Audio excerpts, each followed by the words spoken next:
오늘 이 아침에도 하나님의 은혜를 사모하여 기도의 자리에 나아오신 모든 성도님들을 환영하고 축복합니다. 오늘 우리에게 주신 하나님의 말씀은 구약성경 에스더 8장 1절에서 17절까지의 말씀입니다. 그날 아하수에로 왕이 유다인의 대적 하만의 집을 왕후 에스더에게 주니라.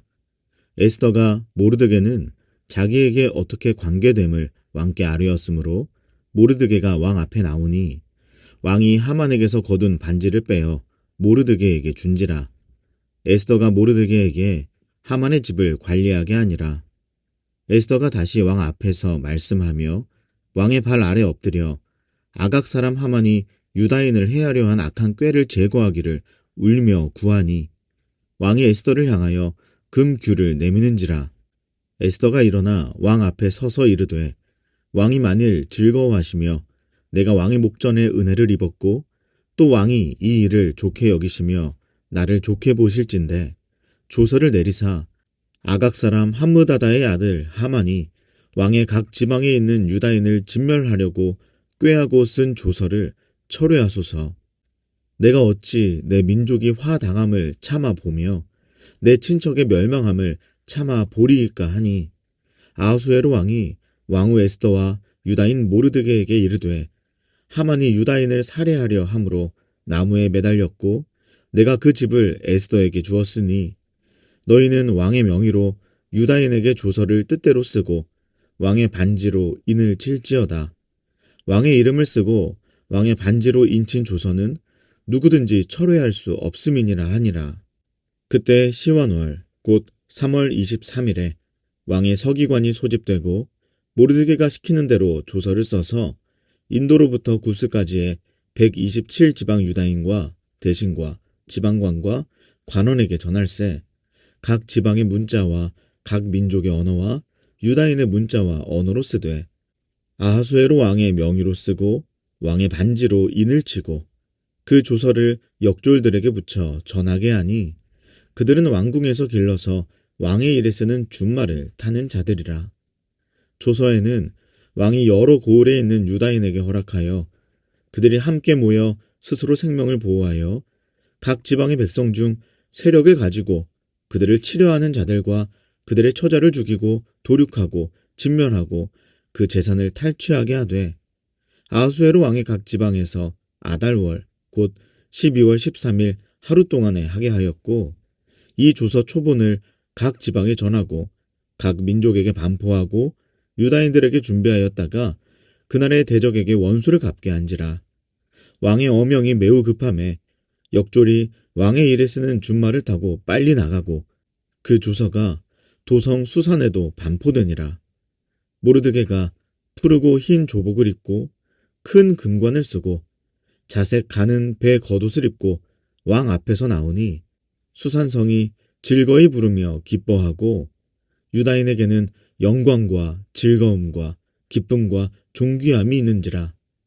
왕의 어명이 이르는 각 지방 각 읍에서 유다인들이 즐기고 기뻐하여 잔치를 베풀고 그날을 명절로 삼으니 본토 백성이 유다인을 두려워하여 유다인 되는 자가 많더라. 아멘. 우리는 지금까지 에스더의 믿음의 여정을 함께 따라왔습니다. 그녀는 하나님이 주신 믿음을 가슴에 품었고 그 믿음을 그냥 썩혀두지 않았습니다. 간절함의 징검다리를 놓아 왕 앞에 나아갔고 인내의 징검다리를 놓아 하나님의 때를 기다렸으며 겸손함의 징검다리를 놓아 자신을 낮추고 하나님만을 의지했습니다. 이 세 가지 순종의 징검다리를 통해 에스더는 마침내 시련의 강을 지나 하나님의 섭리가 펼쳐지는 땅에 발을 내디딜 수 있었습니다. 그리고 그 섭리의 땅에서 그녀는 하나님의 섭리 속에서 장벽같이 드리워진 현실의 문제에 한마디의 균열이 일어난 것을 발견했습니다. 왕이 내민 금규, 그것이 바로 한마디의 균열이었죠. 그리고 이어진 왕의 질문 앞에서 그녀는 그 기회를 놓치지 않고 담대하게 믿음의 한마디, 역전의 한마디를 선포했습니다. 대적과 원수는 이 악한 하만이니이다. 그리고 에스더의 그 한마디를 통해 하나님의 역사가 세계에 드러났고 유다 민족을 그토록 괴롭혔던 교만과 악의 상징, 이 하만은 마침내 자신이 만든 높은 나무에 달려 제거되었습니다. 큰 승리였습니다. 그러나 여러분, 문제는 거기서 끝나지 않았습니다. 하만은 죽었지만 그의 악한 계획, 즉 왕의 인장 반지로 확증되어 온 페르시아 제국 전역에 반포된 유다인 말살 조선은 여전히 시퍼렇게 살아서 효력을 발휘하고 있었기 때문입니다. 페르시아의 법은 한번 왕의 이름으로 선포되면 그 누구도 철회할 수 없었기 때문이죠. 에스더가 할 수 있는 것은 다 한 것처럼 보였습니다. 이제 더 이상 할 수 있는 것도 남아있지 않은 것 같죠. 그들은 큰 승리를 거두었지만 여전히 절망감과 무력함에 사로잡혀 있었습니다. 이제 어떻게 해야 한단 말인가? 이 절체절명의 위기 앞에서, 아직도 효력을 발휘하고 있는 이 죽음의 조서 앞에서 더 이상 무엇을 소망하고 무엇을 기대할 수 있단 말인가? 이 막막함, 절망감, 어쩌면 우리에게도 익숙한 감정일지 모릅니다. 최선을 다했다고 생각했는데, 모든 노력을 기울였다고 믿었는데, 이제 문제가 해결될 거라고 생각했는데, 여전히 해결되지 않고 있는 문제 앞에서, 혹은 더욱더 나빠진 상황 앞에서 우리는 얼마나 깊은 무력감에 빠지곤 합니까? 그런데 여러분, 에스더와 유다 민족이 직면했던 이 상황이 우리가 아주 잘 알고 있는 한 가지 상황과 유사해 보이지 않으신가요? 바로 예수 그리스도의 공생의 마지막과 십자가에 달리신 그 직후의 상황 말입니다. 예수님은 이 땅에 오셔서 수많은 하나님 나라의 증거들을 보여주셨습니다. 병든 자를 고치시고 귀신을 쫓으시고 죽은 자를 살리시고 하나님 나라의 비밀을 알려주셨습니다. 수많은 믿음의 역사가 예수님을 통해 일어났죠. 그러나 그 모든 능력과 역사에도 불구하고 예수님은 결국 인간들의 손에 붙잡히셔서 십자가 처형을 당하셨습니다. 그 어떤 기적도, 그 어떤 권능도 십자가 처형 그 자체를 바꾸지 못하는 것처럼 보였습니다. 그 광경을 지켜보던 제자들, 그분을 따르던 무리들의 심정은 어떠했을까요? 아마 에스더와 모르드게 유다인들이 느꼈을 절망감과 똑같았을 것입니다. 예수님이 하실 수 있는 것은 다 하신 것 같은데, 그러나 그럼에도 결국 아무것도 바뀌지 않았다. 이제 더 이상 할 수 있는 것도 없다. 이제 우리는 어떻게 해야 한단 말인가? 그토록 기다렸던 메시아, 그토록 소망했던 하나님 나라는 이제 물거품이 되었는가? 이제 죽음밖에 남지 않은 것인가? 우리는 더 이상 무엇을 소망하고 무엇을 기대할 수 있단 말인가? 사랑하는 여러분, 그러나 우리는 알고 있죠. 인간적인 눈으로 볼 때 모든 것이 끝났다고 생각되는 바로 그 절망의 자리, 무력감의 자리에서 하나님은 당신의 가장 위대한 일을 시작하신다는 것을 말입니다. 오늘 본문 에스더 8장은 바로 그 절망의 잿더미 위에서 피어나는 하나님의 놀라운 역전의 드라마를 우리에게 보여줍니다. 하만은 죽었고 그의 재산은 에스더에게 주어졌고 모르드게는 왕의 인장반지를 받아 하만의 자리를 대신하게 되었습니다. 분명 상황은 이전보다 나아졌죠. 악의 축이 제거되었고 하나님의 사람이 높은 자리에 올랐습니다. 그러나 그것이 과연 유다 민족에게 완전한 해결책이었습니까? 그렇지 않았죠. 그 모든 개인적인 경사와는 비교할 수 없는 거대한 절망이 여전히 유다 민족 전체를 향해 쓰나미처럼 밀려오고 있었습니다.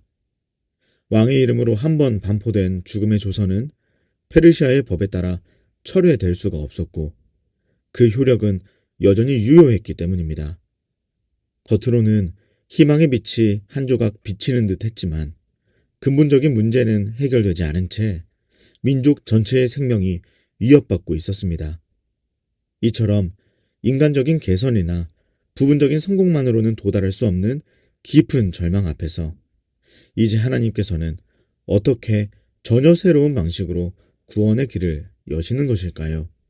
깊어지는 절망 앞에서 에스더는 다시 왕 앞에 나아가 눈물로 호소합니다. 3절에 보면 아각 사람 하만이 유다인을 해하려 한 악한 꾀를 제거하기를 울며 구하니, 즉 이미 반포된 죽음의 조서를 철회해달라고 간청하는 것입니다. 그러나 돌아온 대답은 페르시아의 법이었죠. 즉 한번 왕의 이름으로 인쳐서 나간 조서는 누구든지 철회할 수 없다는 냉정한 현실이었습니다. 인간적인 방법으로는 기존의 문제를 더 낮게 수정하거나 없앨 수 있는 방법이 전혀 없다는 것이었죠. 유다 민족을 향한 죽음의 선고는 여전히 법적으로 유효했기에 그날이 그들에게 하루하루 다가오고 있을 뿐이었습니다. 바로 이때 모든 인간적인 길이 막힌 그 시점에서 하나님께서는 인간의 지혜를 뛰어넘는 놀라운 길을 보여주십니다. 바로 새로운 조서입니다. 왕의 이름으로 내려진 조서라면 그것이 어떠한 폭력성과 불합리성을 가지고 있다 하더라도 그대로 자행되어야만 하는 이 세상 시스템의 불이함, 바로 그 철회 불가능한 첫 번째 죽음의 조서의 그림자 아래서 하나님께서는 동일하게 그 왕의 이름과 권위로 새로운 조서를 선포하게 하심으로 하나님의 정의를 실현하십니다.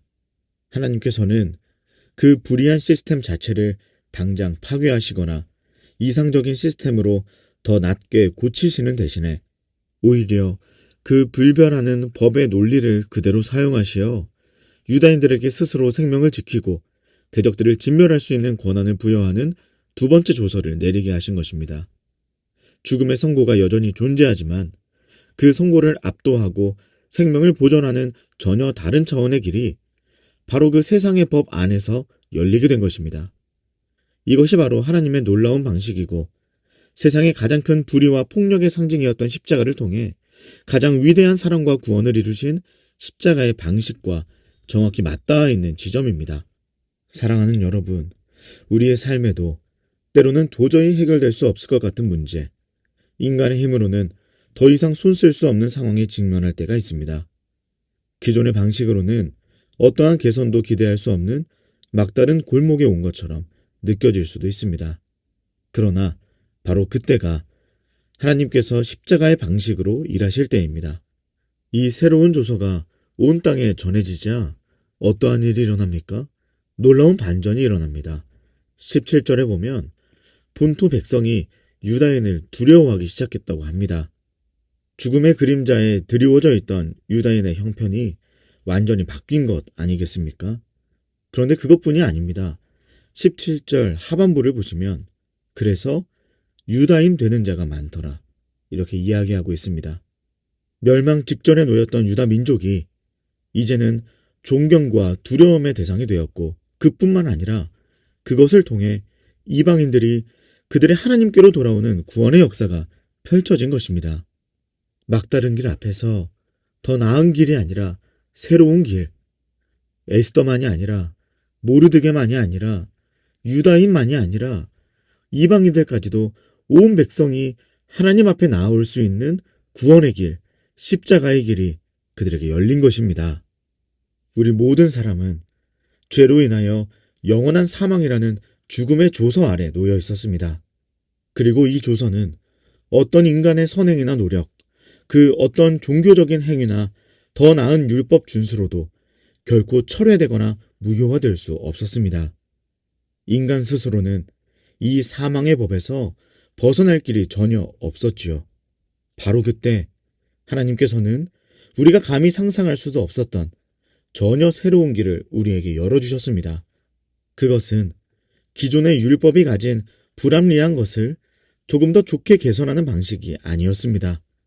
하나님은 독생자 예수 그리스도를 이 땅에 보내시고 그를 십자가에 내어주시는 방법을 택하셨습니다.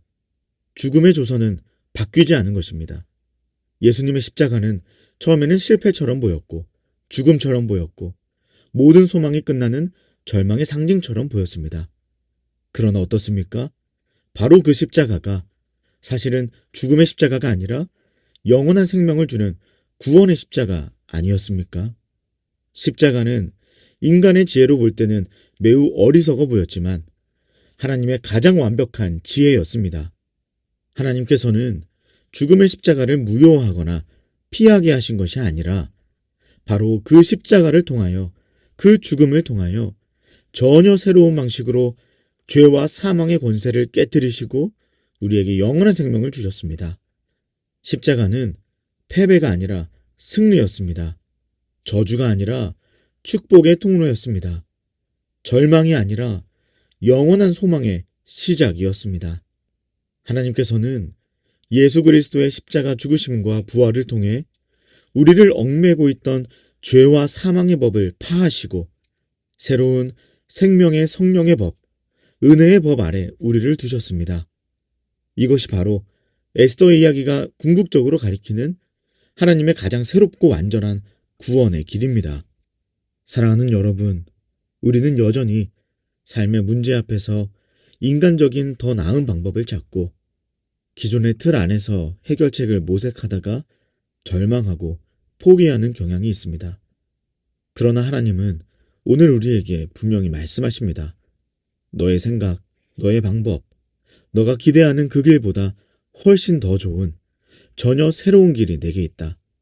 그것은 바로 나의 아들 예수 그리스도의 십자가 구원의 길이다.